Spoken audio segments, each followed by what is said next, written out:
Bom, o que nós conseguimos superar com o James Webb foi exatamente a primeira barreira do infravermelho médio, que é muito difícil de observar da Terra.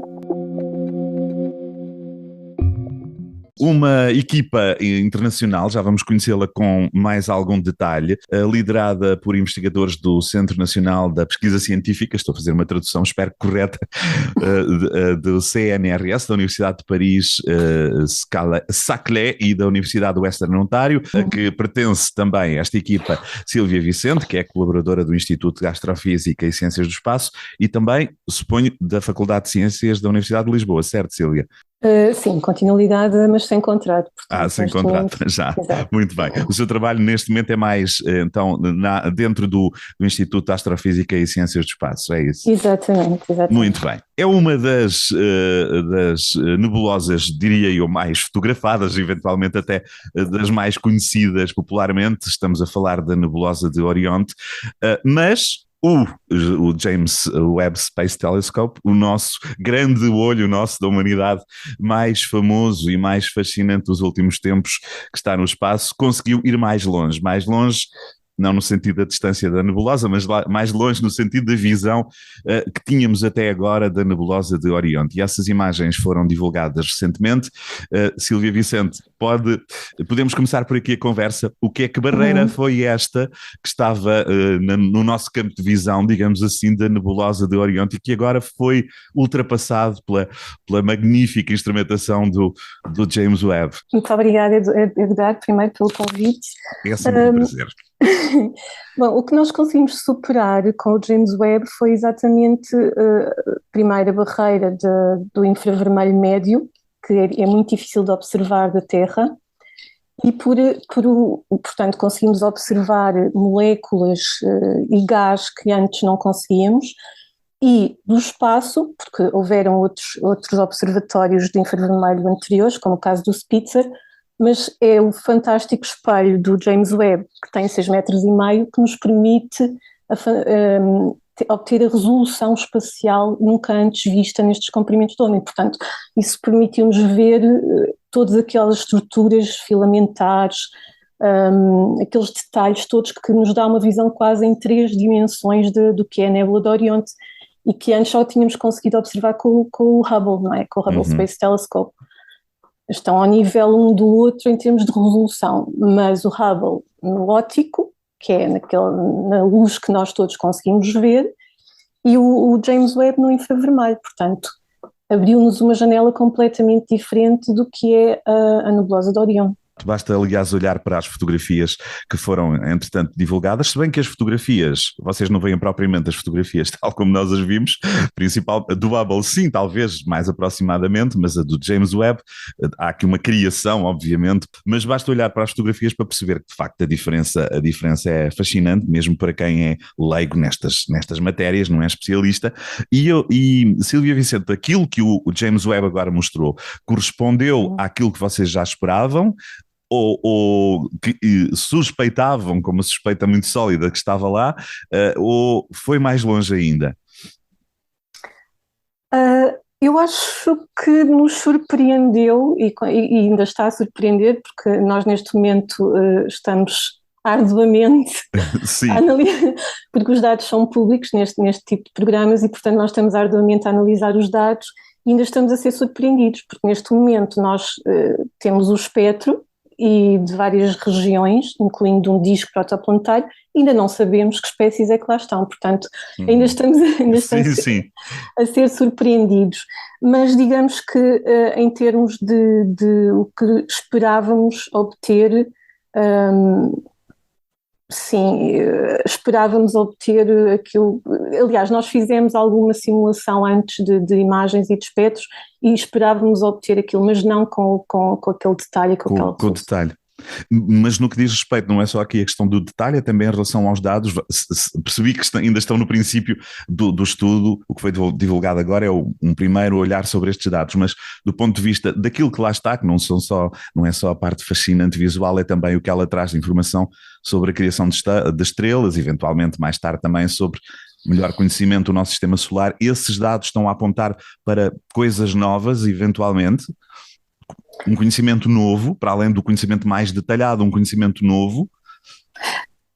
Exato. Portanto, o programa visa exatamente observar zonas de fotodissociativas, portanto é o nome do programa, que são zonas de gás e poeira moderadamente quente, provocado por radiação ultravioleta emitida por estrelas muito maciças.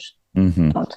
Isso vai alterar o ambiente, a química e a física dessas regiões.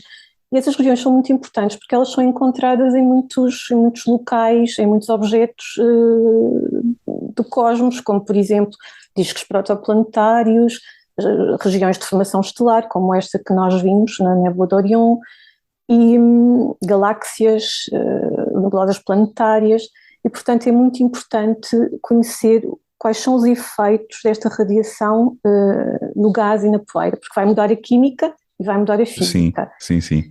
E o que nós descobrimos, portanto, qual era a questão inicial? Se o que estão a descobrir não é só a questão de ver com mais detalhe, mas haver elementos novos, por exemplo, sobre a Sim. formação, as estrelas que estão a ser formadas, até eventualmente estrelas com outras características no seu tempo de formação que não tivessem sido conhecidas até agora, se os dados estão a apontar para aí também. Sim, sim. Portanto, o nosso programa não incide, o James Webb também permite ir mais além e detectar estrelas muito pouco brilhantes, até no limite do que é a massa estelar, que são as chamadas anãs castanhas. Portanto, o nosso programa não incide sobre isso, mas existem outros programas que vão fazê-lo. Mas no nosso caso, estamos mais interessados na composição química. Uhum. E, por exemplo, nos discos protoplanetários, o que o James Webb veio nos mostrar foi uma série de compostos que nós nunca tínhamos observado antes, porque simplesmente não era possível. Sim, sim. Por exemplo, como água, como metano, dióxido de carbono, oxigênio, portanto são moléculas que são dificilmente observadas do solo, e que, no facto de estarmos no espaço e temos a sensibilidade que tem o James Webb, nós conseguimos pela primeira vez detectar a assinatura espectral destas moléculas e, portanto, vamos conseguir compreender, no caso dos discos protoplanetários, que é a minha área, como é que esta radiação exterior destas estrelas muito maciças vai afetar a evolução dos discos. Porque eu não sei se sabem o que é um disco protoplanetário. Era essa a questão que lhe ia pedir que esclarecesse. Deduzo que um disco, será, digamos, um primeiro passo de formação de um planeta, qualquer coisa deste género.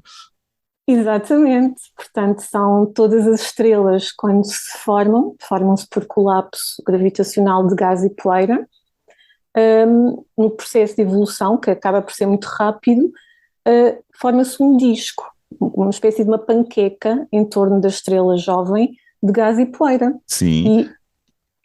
Exato. Sim, sim. E a partir e esse disco depois irá sendo condensado, é por aí, não é?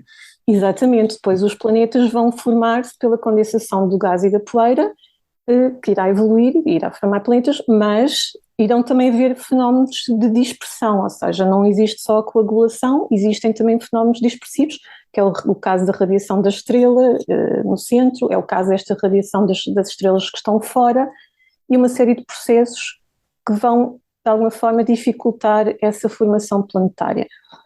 E é isso exatamente que eu me interessava, e foi daí que surgiu o convite do PI deste programa, foi exatamente para analisarmos os dados e tentarmos perceber como é que muda a química dos discos neste tipo de ambientes, que temos esta nébula de Orion com estrelas muito maciças, não é? Um ambiente muito violento, e se isso irá de alguma forma dificultar, por exemplo, no caso da água, porque nós sabemos que o nosso planeta contém água, não é? Sim. E procuramos sempre, inclusive nas atmosferas dos planetas extrasolares, se vamos encontrar compostos orgânicos e vamos encontrar água, porque sabemos que a vida precisa de água. E a mesma coisa nos discos protoplanetários, por exemplo, como é que evolui a água ao longo da formação planetária. A água dissipa-se antes de entrar nos planetas, ou ela é retida e pode incorporar esses planetas. Portanto, há uma série de fatores que vão condicionar a evolução do disco e, consequentemente, a evolução dos planetas, a sua formação. E é exatamente sobre esse processo que nesta altura vocês têm muito mais dados, não é? Trazidos pelo James Webb. Achei graça essa imagem que eu acho que foi muito sugestiva da panqueca, desse material em forma de panqueca. Se bem que eu estava aqui a olhar para outras notícias e informação do Instituto de Astrofísica sobre esta descoberta, e há aqui outras formas que achei muito divertidas, que são a forma do cone de gelado, chamada Proplid. É Proplid que se diz ou Proplide? Proplid. É Proplid. Proplid. Portanto, a estrela, quando injeta este material, ele vem em forma de cone de gelado. Esta imagem também é fascinante, que é uma das suas áreas de estudo também, não é, Sílvia? Estes cones de gelado. Exatamente.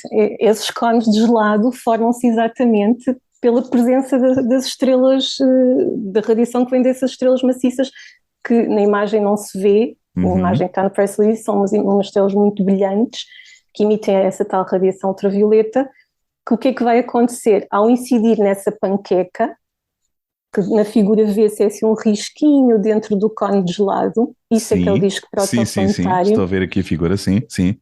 E, portanto, o que vai fazer é que vai iniciar reações químicas e vai aquecer o gás, e o gás começa a evaporar. Portanto, é como se fosse uma nuvem.